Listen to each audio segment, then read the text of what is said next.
ዛሬ የተመሰገነው በያላችሁበት ሰላማችሁ ብዙ ትረፍረፍ ይበልልኝ። እኔ ቤት አዲስ የሆናችሁ ሰብስክራይብ፣ ሼር፣ ላይክ እያደረጋችሁ የመደወል ምልክቱን እየነካችሁ ቤተሰብ እንድትሆኑ በትህትና ጠይቃችኋለሁ። የኔ ውድ የሆናችሁ ቤተሰቦች ምሳሌ ክፍል 54 እንግዲህ ተለቋል። ክፍል 54 ላይ እንግዲህ ሉላና ሞገስ ከተደበቁበት የዝና አግኝቷቸዋል ማለት ነው። የተገኙበት ምክንያት ደግሞ ብሩክ እንግዲህ አሳልፎ ሰጣቸው። በጣም ነው የሚያስጠላው።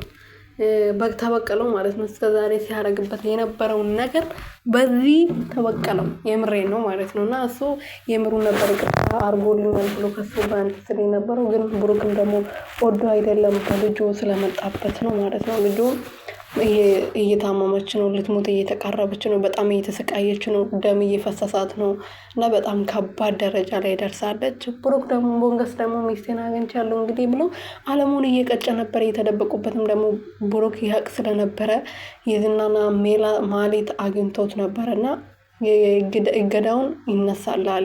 አሁኑ ሄዳ ሜላት እገዳውን ታስነሳለች፣ አንተ ደግሞ ሞገስ ጋር ትወስደኛለህ፣ ሚስቴ ጋር ትወስደኛለህ ብሎት ነበርና ብሩክም ደግሞ ልጁ ከምንምና እስከዛሬ ስቃይ ሲያይ ነበረው፣ የሁሉ ነገር ሲያይ ነበረው በምሳሌ ምክንያት ስለሆነ ምሳሌ መታከም ስላለባት አሁን በዚህ ሰዓት ደግሞ ትልቅ የሆነ በቃ ከፍተኛ ደረጃ ላይ ስለደረሰ በሽታዋ ግዴታ መታከም ስለነበረባት ብሩክ አሳልፎ ሰጥቶታል ማለት ነው ሞገስን።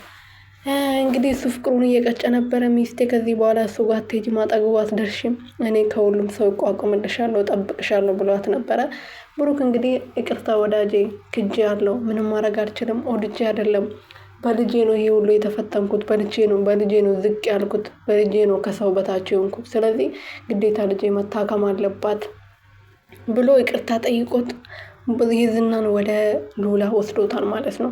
እገዳውም ደግሞ ተነስቶለታል። በነገራችን ላይ እገዳው እንደተነሳ እኔ እርግጠኛ አይደለሁም። እነሱ የሆነ ሴራ አስሮ ነው፣ በደንብ አስበውበት ነው እገዳው እንዲነሳ ወይም ደግሞ ተነስቷል ያስባሉት ማለት ነው። ስለዚህ ደግሞ እገዳውን ያሳግድና ከዛ በኋላ ሞገስና ብሩክ ከተጣሉ ሉላ ወደዛ ከተመለሰች በኋላ ምሳሌም ሳትታከም እገዳው ወደ በፊቱ ይመለሳል ማለት ነው እንጂ የዝናና ማሌት እንደዚህ በቀላሉ እገዳውን አያስነስም። በቃ አታነሳውም ማሌት ማለት ነው። ሌላ ሴራ አላቸው ከጀርባ፣ እንደዚህ በቀላሉ አይተውም የዝና ማለት ነው። መጀመሪያም ተናግሯል። አንድ ቀን ላደረችው ሚስቴ 10 እጥፍ አድርጌ እመልስላቸዋለሁ ብሎ ተናግሮ ነበር እና አሁን ደግሞ ዳጣ ካመለጠችው በኋላ ማሌትን አስፈራርቷት ወይም ደግሞ የሆነ እቅድ አቅደው ነው፣ በደንብ አቅዶ ነው እንትኑ እገዳውን ያስነሱት ማለት ነው። ስለዚህ ብሩክ ደግሞ ልጄን አሳክማለሁ ብሎ እንግዲህ ደስሎት ነው ለሉላን ያሳየው ማለት ነው፣ የዝናን ማለት ነው። እና ሞገስ በጣም ነው ያሳዘነኝ። መቼም አትወስዳትም፣ እጇን አትይዝም ከዚህ በኋላ እያለው ነበረ እና አሁን ስነስርዓትሽን ይዘሽ ሌላ ነገር ሳይፈጠር ቀጥ ብለሽ ጫማሽን ይዘሽ ውጪ ስትባል እንግዲህ ሉላ ቀጥ ብላ ነው አንድ ቃል ሳትናገር የወጣችሁ ማለት ነው። ሞገስ እዛ አልጋው ላይ ዘርሮ ሁላችሁንም አስከፍላችኋለሁ፣ ዋጋችሁን እሰጣችኋለሁ ብሎ ነበረ። ሉላዬ ፈጣሪ የሆነሽ እንግዲህ ይሄን 3 ቀን 4 ቀን ፈታ ብለሽ ነበር፣ ተዝናተሽ አለምሽን ቀሽተሽ ነበረ። መልካም ወደ እስር ቤት መመለሻ ጊዜ ይሆንልሽ፣ መልካም የእስር ቤት ጊዜ ይሆንልሽ ልሻለሁ የኔ ውድ።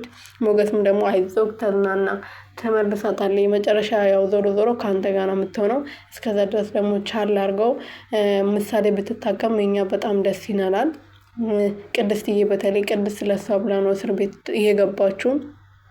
አሁንም እሷ እንድትታከም በጣም ብዙ ነገር ጥረት እያደረገች ነው። ስለዚህ እሷ ከታከመች በኋላ ሉላን እንደሚሆን ታደርጋለህ ማለት ነው። ግን አሁንም ቢሆን እገዳው የተነሳ አይመስለኝም። ብሩክ ተሳስቷል። ብሩክ 2 ሀጥ ሆኗል። መቼም ይቅር አይደለም ብሎታል ማለት ነው። ሞገስ በሱ ምክንያት ብዙ ነገር ነው ያጣው። ንብረቱን አጥተዋል። ብዙ ነገር ነው ያጣው ማለት ነው። በሱ ምክንያት ባይሆን ኖሮ ከማሌት ጋር ቢሰራ ኖሮ ብዙ ነገር ያገኝ ነበር፣ ንብረቱን የሚያገኝ ነበር፣ ንብረቱም አይታገድበትም ነበር ማለት ነው። እና በሱ ምክንያት ብዙ ነገር ስላጣ ይህን ነገር ይቅር ብሏል ብዬ አላስብም። ሜላትም ደግሞ በዚሁ አጋጣሚ አግኝታለች ማለት ነው፣ እድሏን አግኝታለች። በጣም ፈርታ ነበር ዳጣ ስላመለጠች። የዝና በጣም እያስፈራራት ነበረ። እናንተ ሁለታችሁ ሆናችሁ እየተጫወታችሁብኝ ነበር ብሎ ነበር ሲያናግራት የነበረው። ምክንያቱም ኤፍራታን ሊያገኛት ሲወጣ ነው ዳጣ ያመለጠችው። ኤፍራታ ደግሞ ሞገስና ብሩክን አግኝቻቸዋለሁ እዚህ ጋር ና ብላ ከጠራች በኋላ ብሩክና ሞገስ ካገኟት በኋላ ይዞ ሲያስፈራሯት ሌላ ቦታ ነበር የተናገረችው እና ሁለታችሁ ናችሁ ተባብራችሁ የተጫወታችሁብኝ፣ እንደዚህ ተጫወታችሁብኝ፣ እንደዚህ በቀላሉ አለቃችሁም ብሎ ሲያስፈራራት ነበር። ማለት ግን ምንም አላረኩም። እሷ ናት ገፍትራኝ ወይም ደግሞ እዛ ቀጥቅጣኝ ጥላኝ ሄደችው። እኔ አውቄ አይደለም ምንም የለበትም እጄ ብላ ፈርታ ነበረ። አስፈራርተዋትም ሊሆናል እገዳውን ያነስነሳችሁ። መጀመሪያም እንግዲህ ቅድስትን አስፈቻት። እገዳውም አንሺ፣ እኔ ሚስቴን እፈልጋታለሁ። ከዛ በኋላ ሚስቴ በእጄ ከገባችሁ በኋላ ሌላውን ነገር እናስፋክላለን። አንቺ ምንም አትጎጂም። እገዳውንም ከፈለግ ድጋሜ ማሳገድ እንችላለን። ስለዚህ ከአሁኑ ሚስቴ እኔ እፈልጋታለሁ፣ ሚስቴን አፍቃኛለች ብሎ ስነግራት ነበር። ለማንኛውም ቤተሰቦቼ ይህን ቻናል ሰብስክራይብ፣ ሼር፣ ላይክ እያደረጋችሁ እንድታበረታቱኝ በትህትና ጠይቃችኋለሁ የኔ ውድ የሆናችሁ ቤተሰቦች።